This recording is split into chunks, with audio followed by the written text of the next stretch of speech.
Cuaderno de un simbólogo. Apuntes sobre ritos, mitos y leyendas.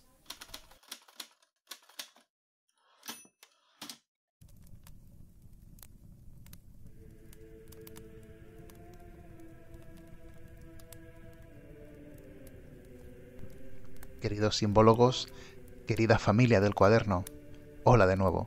Os saludo muy contento dentro de este encuentro que ya es el cuarto. Dentro de este cuaderno estaríamos en la cuarta página, por así decirlo, y lo hacemos como siempre cerca del fuego, de ese fuego tan importante en torno al cual las familias, los amigos, los clanes se han reunido, las tribus, todas las formas de organización humana conocen la idea del fuego como un elemento central de la reunión. Y allí, ante esa luz y ante ese calor que da y llega a todos por igual, pues se genera un espacio en el que es más sencillo el recogimiento, el mirar hacia adentro. Y cuando miramos hacia adentro, sin querer, es que aunque no queramos, miramos al corazón. Algunos apartan la mirada enseguida. Hay un tipo de luz que molesta, pero hay que superarlo. Hay que atreverse a mirar, porque allí está lo esencial de lo que somos. Y allí, en esa especie de cueva del tesoro, se guardan pues los modos de contarnos la humanidad, de hablar de lo que somos, de lo que realmente somos. Y allí, como decíamos, se conservan los mitos, por supuesto, y también las leyendas. Cierto que la leyenda también se conserva fuera, porque está en los libros, está puesta por escrito. Ya dijimos en anteriores páginas de este diario de los simbólogos, de este cuaderno, que la leyenda tiene una etimología que ya nos dice muy bien lo que es. Es algo que se debe leer, viene del latín. Legenda, leyenda en catalán. La leyenda se debe leer porque es importante. Tiene tanto valor que no puede dejarse a un lado. Hay que leerla. Pero también decíamos, citando a Raimon Arola, que la leyenda se debe saber leer. No es solo leerla sin más. Hay que detectar qué símbolos aparecen. Hay que estar familiarizado con el lenguaje poético. De modo que una leyenda no es una mentira, igual que el mito, no es una mentira, es una forma especial de narrarnos la verdad, solo que se pone por escrito. Esta es una de sus claves. La leyenda es, por lo tanto, transmisora de conocimiento, al igual que el mito, es ontológicamente verdadera y, por lo tanto, para sacar provecho de ella, hay que saberla leer. Y así se van desvelando poco a poco cuestiones de tipo moral, de tipo religioso y de tipo espiritual. Uno de los rasgos propios de la leyenda, y esto quizá lo diferencia también en parte del mito, es su relación con algún hecho histórico y además de un territorio concreto, muy concreto. Pero eso no es más que un ropaje, una especie de envoltura para la narración simbólica. Así, personajes a todas luces históricos, hablamos de reyes, de condes, de esos personajes de los que sí tenemos constancia documental de su existencia, pues aparecen, claro, en las leyendas, pero están al servicio del contenido simbólico, porque a veces encontramos tal leyenda con el conde fulanito y nos vamos 5.000 kilómetros más allá y encontramos la misma estructura legendaria con el conde menganito. Y esto creo que es significativo, desde luego.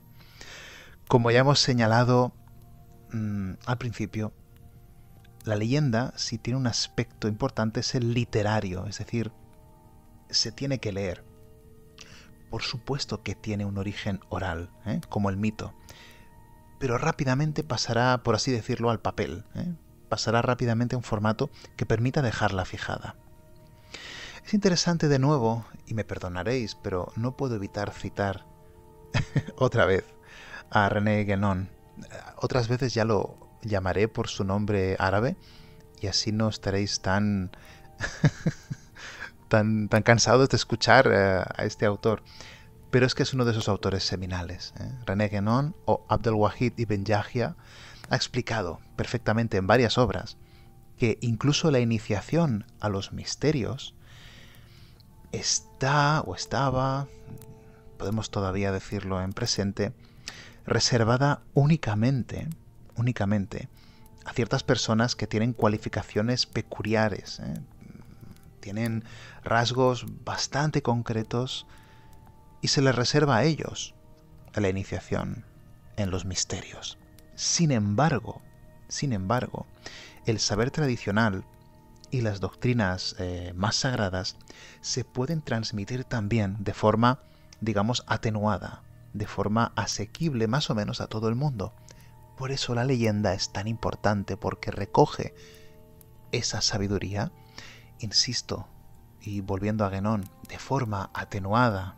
No es la revelación de los misterios a través de un rito, pero sí que hay desde luego una sabiduría que es importante recibir. Muy importante, no solo en las leyendas, en los cuentos, en los refranes o en los juegos populares. Todo esto es un ejemplo claro de esa transmisión un poquito atenuada de la gnosis, del conocimiento en mayúscula. Por lo tanto, lo que contienen las leyendas no son ficciones, no son meros entretenimientos infantiles, sino un conjunto de informaciones, de datos, aunque no me gusta emplear estos términos, pero sí hay una serie de elementos de carácter tradicional y doctrinal que, de alguna forma, nos llega bajo un ropaje sencillo de asumir y que se queda instalado en el corazón, vamos, mucho más fácilmente que cualquier dato metafísico, cualquier tipo de formulación filosófico-gnóstica extraordinaria. Todo eso está genial, pero es difícil acordarnos de eso y articularlo. En cambio, una buena historia, con los elementos necesarios y explicada con gracia, ahí vamos a tener la pervivencia de esos conocimientos tradicionales, seguro. Y además, la leyenda o la fábula o el cuento, de alguna forma, protegen esa sabiduría, ese conocimiento. Hasta cierto punto, también hay que decirlo, puesto que yo aún recuerdo de niño que los cuentos de hadas eran los cuentos de hadas. Un poquito descafeinados en algunos casos, es cierto, porque Walt Disney también metió la mano ahí, pero más o menos lo estructural seguía estando, a pesar de todas las pátinas, digamos, ideológicas, ¿no?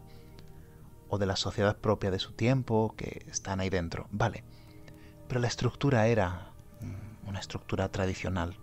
Sin embargo, ahora nos hemos inventado nuevos cuentos que pretenden sustituir a los antiguos como si fueran formas mejores de aquellas historias. Y no es así. No es así. Si queremos hacer cuentos nuevos, está bien, cuentos de nuestra época. ¿Por qué no? Claro. Pero los cuentos de hadas no se deberían tocar, porque ya nos han llegado un poco tocados. Jean Perrault, los hermanos Grimm, estos grandes nos han traído, por suerte, estas historias por escrito, recogiéndolas de aquí y de allá, de la tradición popular, pero, desgraciadamente, ya estaban un poco retocados para gustar, imagino, a la moralidad de salón de té de su época. Está bien, pero insisto, lo estructural estaba allí. Y esto hoy, desgraciadamente, ya se ha perdido. ¿Por qué? Porque en vez de hacer cuentos nuevos, que también se hacen, pero lo que parece que se prefiere hacer es tomar un cuento que ya está muy bien asentado culturalmente, como La Caperucita o La Cenicienta, o bueno, ese tipo de historias, y adaptarlas a una forma que pretendemos es más actual. Pero es que no es así, porque esas historias son perennes. No son ni de ayer ni de mañana, son de ahora, son de siempre. Por lo tanto, no hay que tocarlas mucho. Hay que procurar no tocarlas mucho. En fin, como estáis viendo, tratamos no solo de la leyenda, sino también del cuento y de la fábula, Y es normal porque en realidad no hay una frontera clara algunas veces entre unas y otras. No hay diferencias fundamentales fáciles de ver. Sin embargo, existen algunas diferencias en cierto nivel que es importante. Por ejemplo, el ritual. Cuando un mito se ha desvinculado de su expresión ritual, entonces puede ser que el mito se convierta en una leyenda, la cual aún se conserva de forma fresca su conocimiento original, pero no está asociada ya a una práctica acorde a sus enseñanzas. Aquí tendríamos una diferencia. Y por su parte, la diferencia fundamental entre una leyenda y un cuento estaría, podríamos decir, que está en que la leyenda requiere ser objeto de fe incluso religiosa, me refiero, aunque no conlleve, como hemos dicho antes, una práctica ritual concreta. En cambio, el cuento no exige ya una fe religiosa, por más que lo que guardan los cuentos tradicionales tengan que ver no solo con la religión, sino tienen que ver con cosas que están más allá incluso de la religión.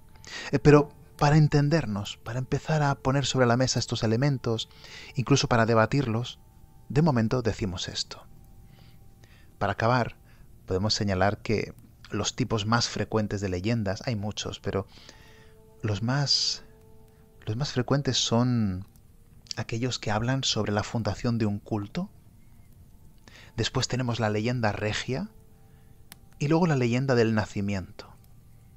Y aquí, en este cuaderno, vamos a encontrar estos tipos, seguro, pero también otros tantos.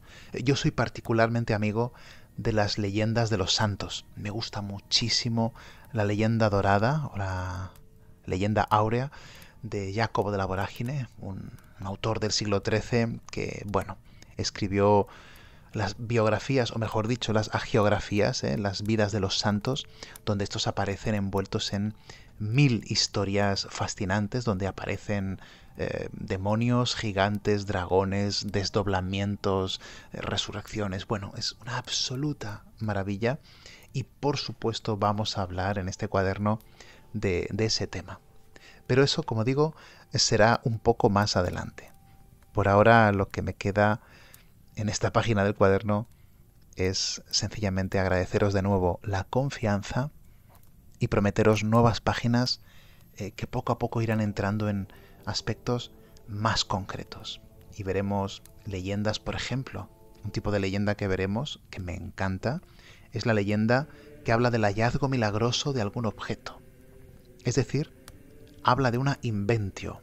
Y esto es muy interesante porque para nosotros un invento, en latín diríamos inventio, es eso, es algo que no es verdad, esto te lo has inventado, ¿no? Esto es una mentira, esto no tiene fundamento. Pero de nuevo el diccionario robado hace que nos confundamos. Esta palabra de origen latino, inventio, quiere decir encontrar, quiere decir descubrir, trobar, ¿no? O sea, en catalán decimos trobar, trobar. Los trovadores, los troveros, son los que encuentran, los que inventan, es decir, los que muestran a los demás lo que han encontrado. Entonces te lo cuento, te lo canto. Y las leyendas muchas veces nos hablan también de estos hallazgos milagrosos. El mundo legendario conserva muchas narraciones que explican el hallazgo de, bueno, objetos sagrados de todo tipo, tesoros y sin duda los más hermosos para mí son los que nos hablan del hallazgo de las imágenes de la Santa Virgen. Es alucinante el repertorio que se conserva de esos hallazgos milagrosos. Prometo hablar de estas leyendas, así como de otras muchas, pero creo que este asunto va a necesitar más de 6 o 7 páginas del cuaderno. Hasta entonces os saludo, os hago llegar un abrazo, deseo que estéis muy bien y que nos encontremos pronto de nuevo en torno a este fuego maravilloso que nos ha acompañado durante este ratito. Que estéis muy bien y hasta pronto.